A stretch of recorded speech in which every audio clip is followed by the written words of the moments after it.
In 1902, officials in Hanoi began finding rats with no tails. The animals were alive, they still carried fleas, and they were moving through the same sewers the government had promised would make the city clean.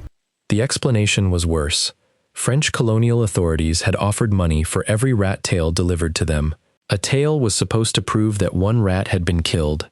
Instead, people discovered that the government was paying for tails, not dead rats.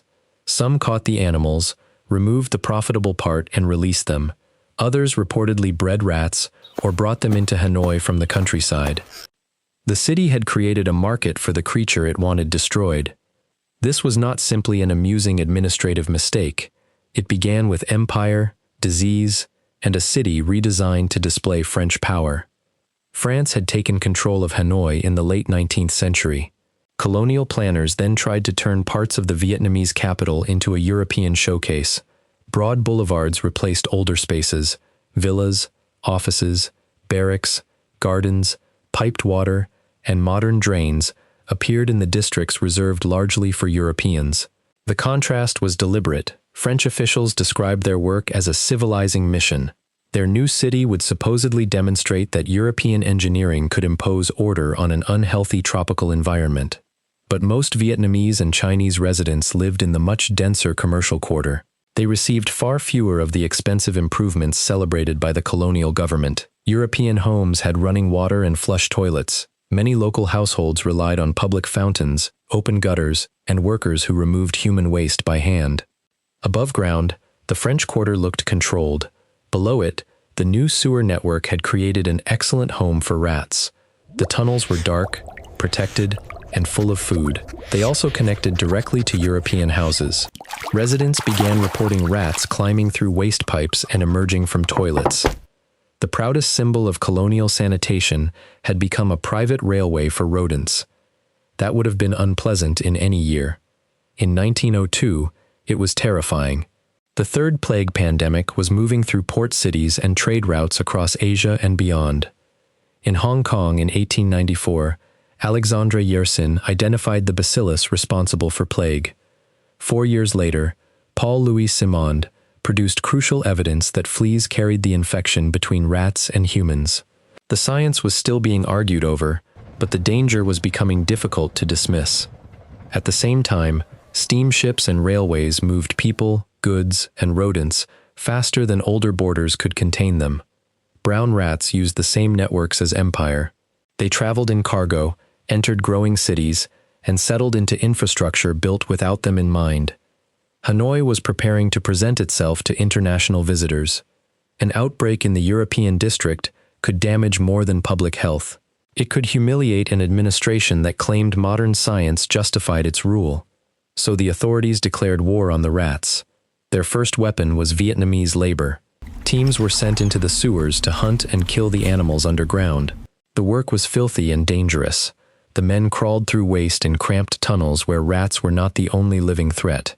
Colonial records counted the results with the confidence of a machine. At first, the numbers looked magnificent. Hundreds of rats became thousands. Reports commonly listed between 7,000 and 14,000 deaths in a day. On 12 June 1902, the official total reached 20,114. The forms were stamped. The columns were filled. The campaign appeared to be working.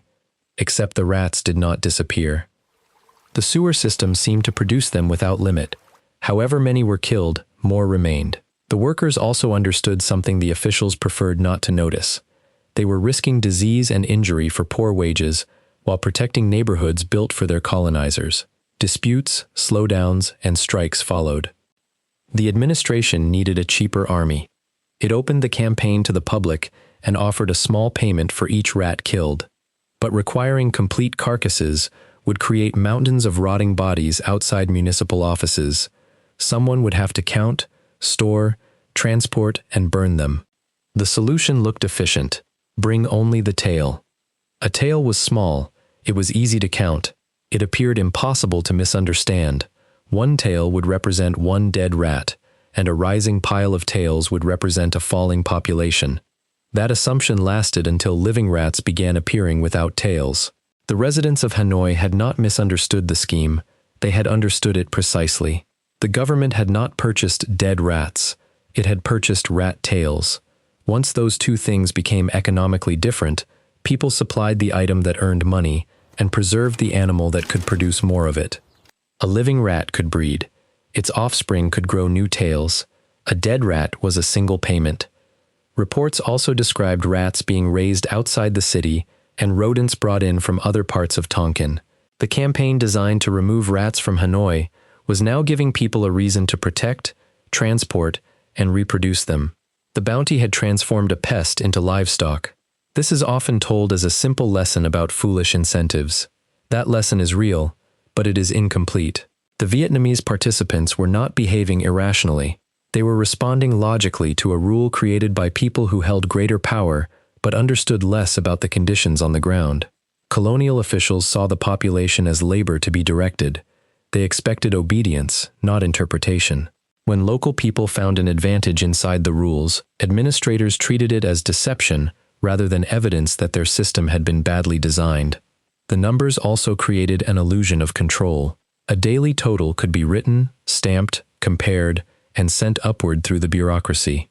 Yet no one could reliably know how many rats remained beneath Hanoi, how many tails came from animals already counted, or how many rodents had been imported to keep the payments flowing. The metric became more visible than the problem. Eventually, the bounty was abandoned. The wider plague response became harsher. Colonial health authorities used quarantine, isolation facilities, destruction of contaminated belongings, seizure of bodies, and sometimes the burning of homes. Such measures could reduce transmission, but under foreign rule, they also produced fear, anger, and resistance. For decades, this fiasco was nearly forgotten. Then historian Michael Vann found a colonial dossier in the French Overseas Archives. Its dry title concerned the destruction of dangerous animals.